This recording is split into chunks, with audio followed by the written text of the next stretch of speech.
Welcome back to 2 Minute Tuesday, guys, where I try to give you just a little bit of photography information in under 2 minutes. So let's get started.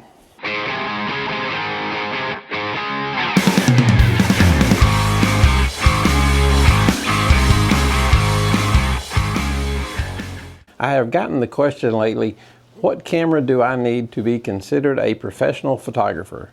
Well, the answer to that is obvious. You need the new Canon R5 Mark II with the 20-4-105 lens that will shoot 45 frames a second, 8K RAW, 60 frames per second. And it's only, what, $5,300 plus everything else you need?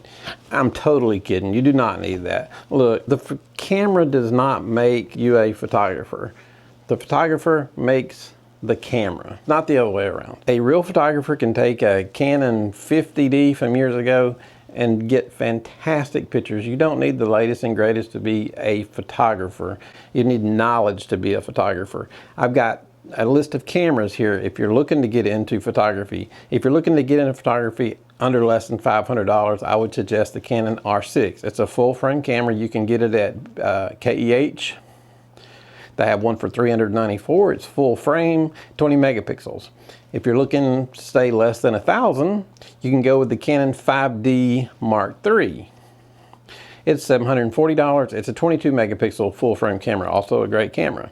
Or if you want to spend a little more, this is a crop sensor camera, so I would prefer a full frame, but if you want to go crop sensor, the Canon 90D is a great camera. It's a 32 megapixel camera, but again, it is a crop sensor. It will do 4K video.